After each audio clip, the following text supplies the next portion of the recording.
where we set up our primary function yesterday, our primary equation. That was the one we were trying to minimize. We tried cleaning that up just a little bit, and noticed that there was quite a bit of convenience involved. And the distance was the square root of, let's see, there's x squared plus, we'd write that as 1 minus x squared squared. Does that seem kind of familiar? And then going a little bit further with that, when we FOILed this one out, we ended up, let's see, 1 minus 2x squared plus x to the 4th. So there was x to the 4th minus 1x squared plus 1. Well, that was still underneath the radical, so when we found its derivative, it wasn't too terrible for us to get there. You left out the first x squared. On this one, that 1x squared, and then we would have had negative 2x squared from foiling that one out.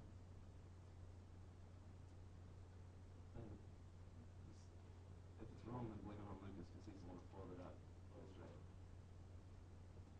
I stand beside my decision. Beside it or behind it? Beside it. If I need to ditch it, I can. Like if there's a truck coming to plow it over, you're standing beside it, so Push it right into the truck. There. I'm claiming it was my idea to push it in there. That's the spirit. So 1/2, that exact same quantity, raised to 1 lesser exponent times the derivative of the inside. That's where we end up with 4x cubed minus 2x.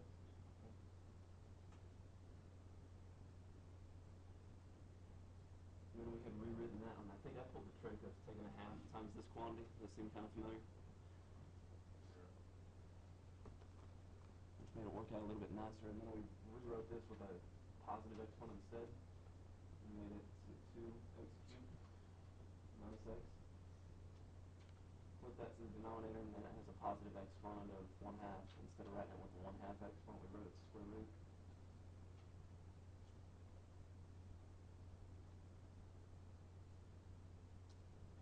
And that was the derivative that we were using. We're trying to maximize or minimize using that one in its critical numbers.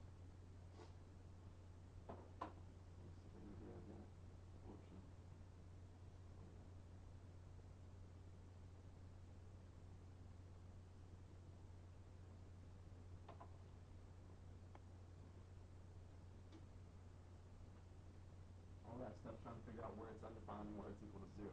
The part where we set it equal to 0 was rather straightforward. Set it equal to 0 over 1. If you cross multiply out of there, it's a matter of setting the numerator equal to 0. And that one was pretty easy for us to solve. X cubed minus x equals 0 is just setting that numerator equal to 0. I think we factored an x out of that. Does that seem right? And then 2x squared minus 1 still equal to 0. So using that zero products property, if one quantity times another makes a 0, then we set each of them equal to 0 and go. So there, if x equals 0, it already develops one of our critical numbers for us. The other part, 2x squared minus 1 equal to 0. If we're trying to solve for x out of there, it makes sense to get the x term by itself. So add 1 to both sides, and then later on divide by 2. So we would have x squared equal to 1/2. You following it? Okay. And then trying to get rid of the exponent, we would take the square root of both sides. Of course, if you wanted to, you could have used the quadratic formula on this part. We're going to get exactly the same solutions, though. Remember the quadratic formula? X equals negative b plus or minus the square root of b squared minus 4ac. Well, that's a new way. I can mumble too. Anyhow, what's b in this case? 0. So the opposite of b out in front is 0. 0 plus or minus something is going to be just that plus or minus something. And looking at what we've got right now, there's the plus or minus something. So x squared, it's square root, those undo one another like that. Equals plus or minus. The square root of 1 would be 1 over the square root of 2. Looks like that. But it's more practical for us to rationalize the denominator. And I think that's why we came up with the plus or minus radical 2 over 2. We multiplied that by the square root of 2 over the square root of 2. It's essentially completing the square. We're trying to make a perfect square on bottom, which is taking that times itself. Whatever you do on bottom, you got to do on top. So they're multiplying by something equivalent to 1. Right, there's the rationale behind this. That seem okay? So our critical numbers from setting that derivative to equal to 0. Critical numbers x equals 0 and plus or minus radical 2 over 2 so far.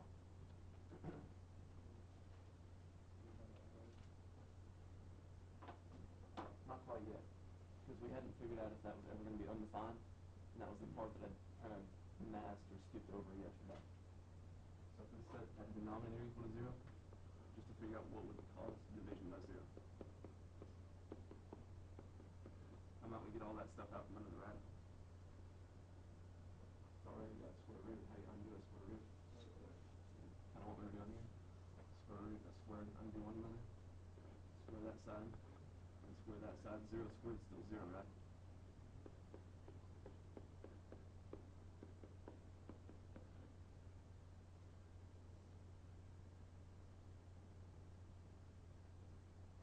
And that one's not a typical factoring strategy that we use. You can factor it by writing it in quadratic form, and that's a means of us noticing this x squared is nice. It would be better if it was x squared minus x plus 1. Those type were more used to factoring. So if we can make it look like one of those, just for the time being, that would be more ideal for us. But I use the smiley faces to do that before. So if we start out with that middle term, let some smiley face represent the x squared term. So now here I've got minus the smiley face plus 1 equal to 0. If the smiley face is x squared, then what happens if we happen to say x squared squared? We raise an exponent to another exponent. And we get x to the 4th, right? Dealing with the variable that we had previously. But exactly right. This was a smiley face. It was squared, so more along the lines of transitive property, it would be a smiley face squared. Does that seem alright? Then at least we're able to see this in a format that we used to see, similar to the x squared minus x plus 1 stuff. Because now having it in quadratic form like that, we have the program on our calculator for the quad form, right? No? No? I'll figure it out. I'll give it to you. What's a in this case? 1, b is negative 1, and c is positive 1 as well.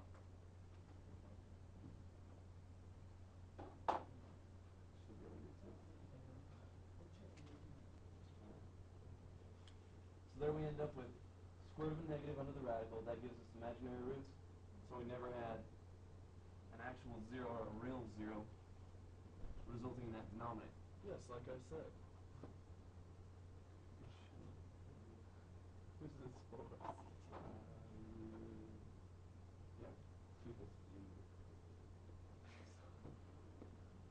No, you carry the 3, Keltner. Is there no real solution? I'm getting heckled. Really? No real solutions out of that, so when we substitute back in, we would expect no solutions either.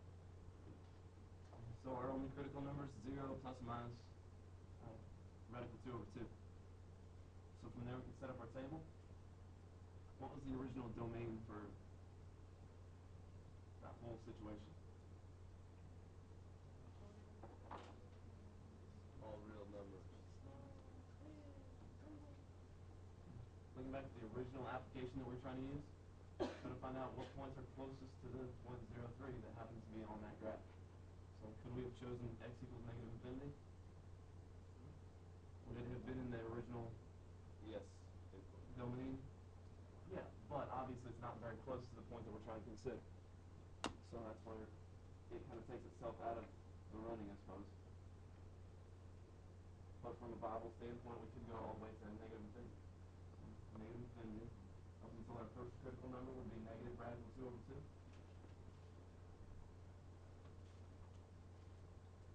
From negative radical 2 over 2 until our next critical number, which is 0. From that critical number to the next. And from that critical number to the next, then actually we run out there. So we just continue on to the end of the domain.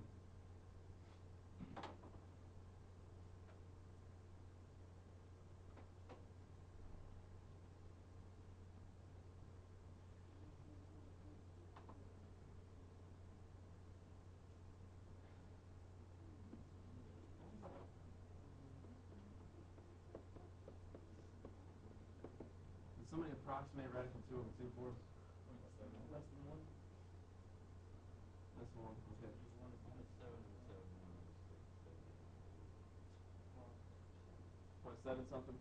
So on this one, wouldn't say to use the test point of -1 on that interval. Probably positive 1 there. But on these smaller intervals here, excuse me, from about -0.78-ish until 0. There you said a half. Somebody back there did. Lucas said it.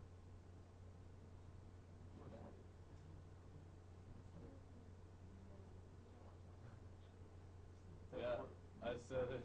So we're substituting those into D prime. D prime we had right there. You mean D?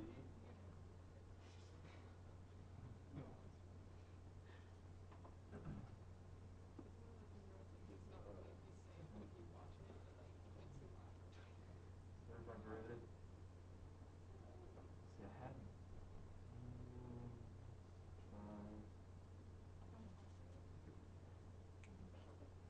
so I'm going to make that into a kind of a quick equation on the calculator. If I can substitute that into y1s, it'll make it really nice for us to evaluate it. So then we try and create a table where we can conveniently look at those test points and the graph if we need to for any of those. So 2x cubed minus x over the square root of that. If I want to, I can make it look like a fraction just the same way as we're seeing it. And that ensures that I don't have to worry about the whole mess of how many parentheses I have. Get your calculator set up with a fraction on there with the numerator and denominator. There's that part of 2x to the third minus x. There's my numerator. All over the square root of this quantity here, x to the fourth minus x squared plus 1.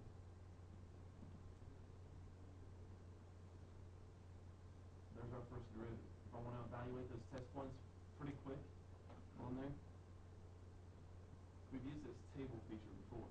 If you hit second in the table, it's going to evaluate all these x values for all those x values down the far left side.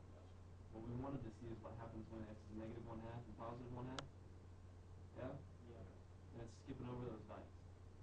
F2 right here, or the second function key, says table set up above it. You hit second and then that key, it allows you to set this up. What do you think that delta stands for there? The change in the table. Here I've got it set up to 1, so that's why everything was going by 1s with those x's. If I want my table to start at -3, well, I want it to start at, what was the first test point we had? -1?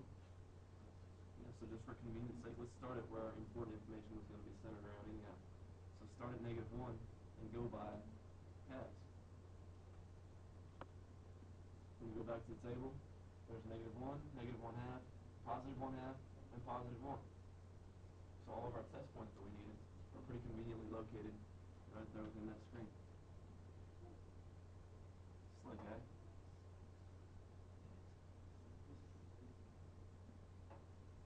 So now plugging those in real quick, we're able to see is the derivative positive at this test point, or at -1 it was negative.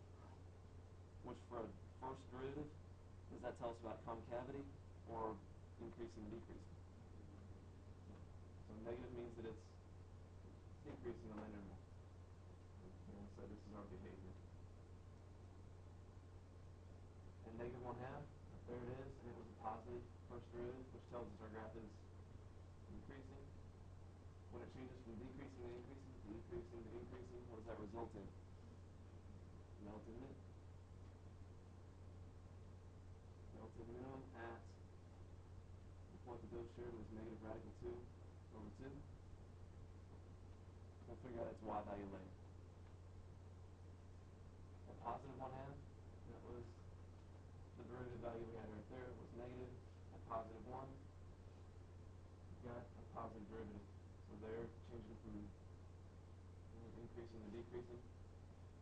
Increasing to decreasing would be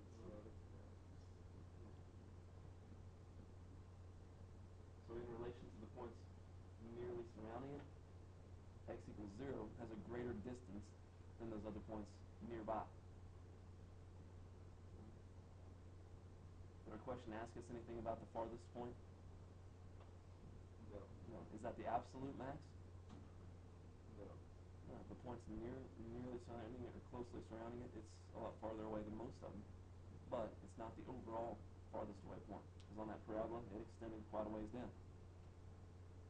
And there's obviously going to be points that are farther away than 0 is. 0, 4 would be the point, I guess. That's correct. Okay. And then here from decreasing back to increasing,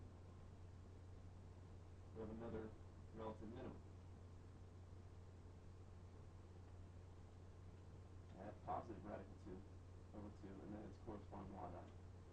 Good, keep going. That's what I said in front of me.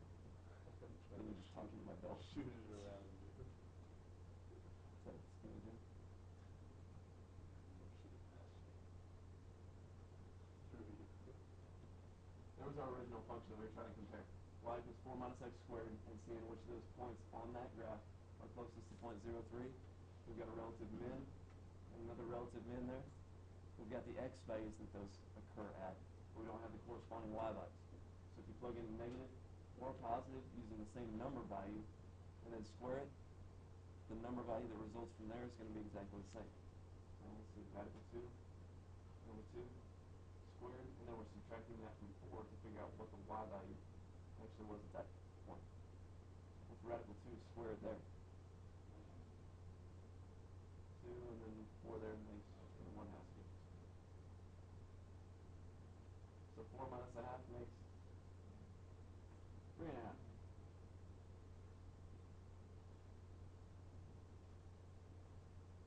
And looking back, the phrasing that I used in the original question, find the points of the graph that are closest to that. So we found 2 points that have the same y value, that have the same distance away from 0, 3. So our solutions on this one, take plus and minus radical 2 over 2, and they both share that same y value of 3 and 1/2.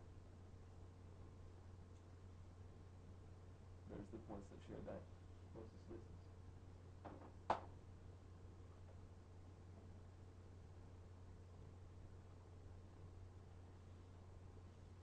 You okay with that?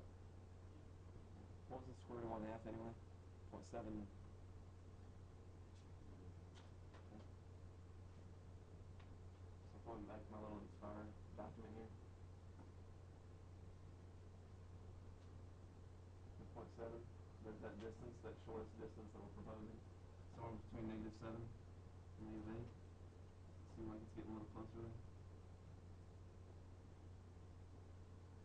Looking at the distance that I measured here, is that the smallest one that we're seeing? That's a little bit farther away. A greater number for the distance is a little bit further away. We go in the opposite direction, kind of same thing. So it seems rational that around -0.7, we would have a pretty close point to the graph in relation to the points around it. If I go over on the positive side and do the same thing, and you notice that distance changing just the same. Had I shown you guys on the Inspire how to get to that document? Okay. The other thing, I need to double check and make sure that I can find a laptop part, but I wanted to show you guys how to access activities like these. Even though you don't have the Inspire handheld, there is a way that you can go through and play that. It's kind of like a Java player. It's built to just view stuff in Inspire. I'll show you a couple of tricks on that one here tomorrow because we're on early late. Okay? Tomorrow? Friday?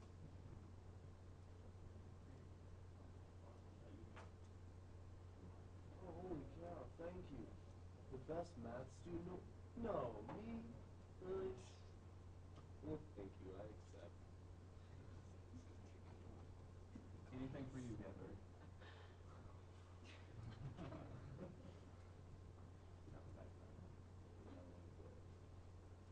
Product of 2 numbers. So what's the things that we can change here? Yeah, first number and the second number. It was supposed to be an open and shut question. What do you want me to say? N1 is the first number. N2, you want to find something else. You want to use X and Y instead? Yeah. Okay, it's recording.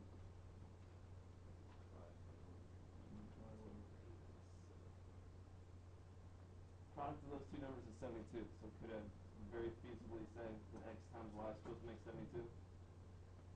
Product refers to multiplication. Minimize the sum of the second number and twice the first number.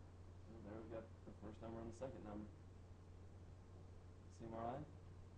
So the sum is the part that we're trying to minimize. So x. And we're trying to minimize that thing right there. The sum of the second number, which was y. Sum refers to addition, is that right? And twice the first number, b plus 2x. So there's our primary equation.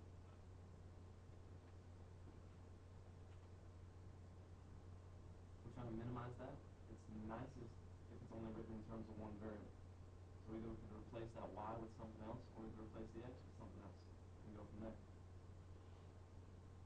And that's where this secondary equation over here kind of comes in handy. Could we get either x or y by itself over there to make a substitution? Yeah, which one would be more convenient for us? Do you have just a y or just an x that you can put it in place of? Yeah, just a y here. So if we could get just a y there, we could set that quantity it's equal to over here. So what? Divided by x on that one. So y equals 72 divided by x. So where that quantity over there was equal to y, we'll drop it in place of this y. So now we've got the sum that we're still trying to minimize is equal to 72 over x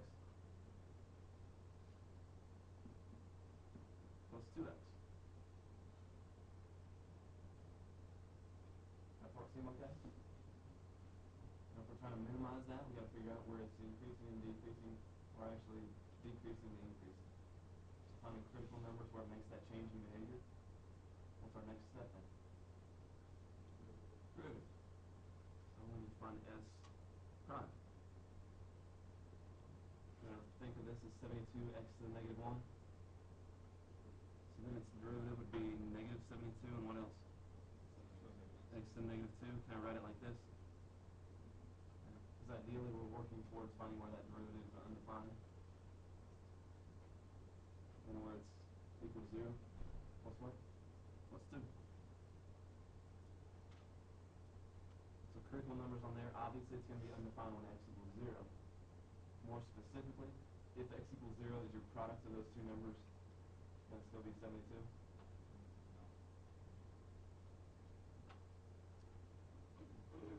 Nonetheless, we've got a critical number.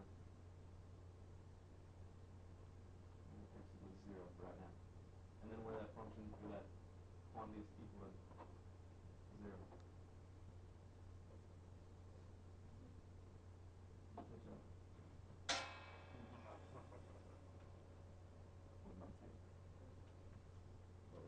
I can't believe you dropped the pen in front of everyone.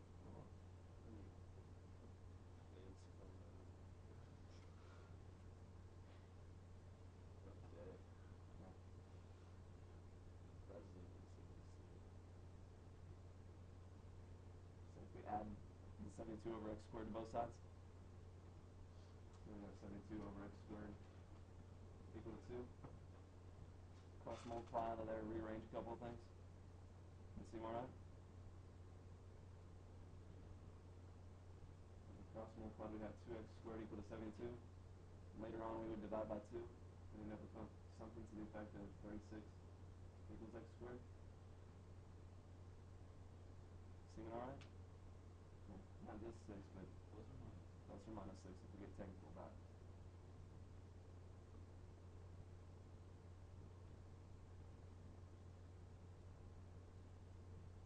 So there's a couple of additional critical numbers that we need to put in here. What would our domain be for this entire thing?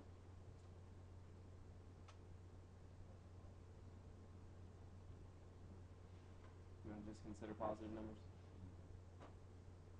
Yeah? Yeah. We could do negatives if we wanted to, but I mean, that's a decision we got to make up front. So if we only consider positive numbers, our domain would start at 0, which coincidentally was one of our critical numbers as well. Up until our first critical number was 6, and then through 6, positive infinity.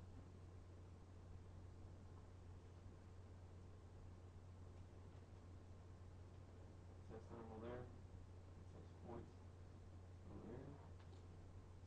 between 0 and 6 that's easy to substitute into the derivative. Yeah, 1's nice. Down here.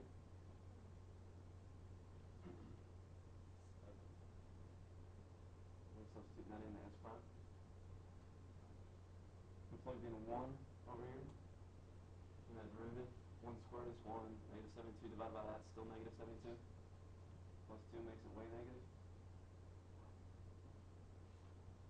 So this is our function is decreasing on that end. We tried 10 here. 10 squared makes 100. Negative 72 over 100. If you write it as a decimal, it's negative 0.72. So negative 72 cents. So negative 72 cents plus $2. Positive, right? So when our function changes from decreasing to increasing, what's going to happen there? Yeah, relative min, which is what we were trying to do anyhow. So we confirm that there's a relative minimum at 6. Remember that was an x value. We substitute that back in here. What is 72 divided by 6? 12. So the y value that corresponds to that is 12. Coincidentally, 6 times 12 makes 72. So there's the product that we were trying to confirm from the very beginning. Of course, 9 times 8 makes 72 as well, right? Yeah. But remember our primary equation here is we were trying to minimize the sum of the second number and twice the first number. 9 plus 2 times 8, well 2 times 8 is 16, plus 9 makes 25, right? We did the same thing with 6 and 12. 6 being my x value, 2 times 6 makes 12 there. The other number was 12. 12 plus 12 makes 24. You want to switch around the 8 and 9 maybe? I used 9 and 8 last time. Using 9 here, 2 times 9 is 18, plus the 8 makes 26. So far our 24 seems like the minimum. You could test it for all the values that you wanted to. If you wanted to just flat out take the square root of 72, it's going to be 8 and just shy of 8.5. So you can substitute that in there, but it's not going to be a really nice decimal to use. It's kind of easy to evaluate because if you use the same number there, this being the same as that one, x equaling 1, you'd have 3x. Somebody tell me what 3 times the square root of 72 looks like. Yeah, 25. But remember with 6 and 12, we found a sum there. We made 24. So our 24 is still the minimum overall, even if you use the perfect square root of 72. Anything else you want to say about that?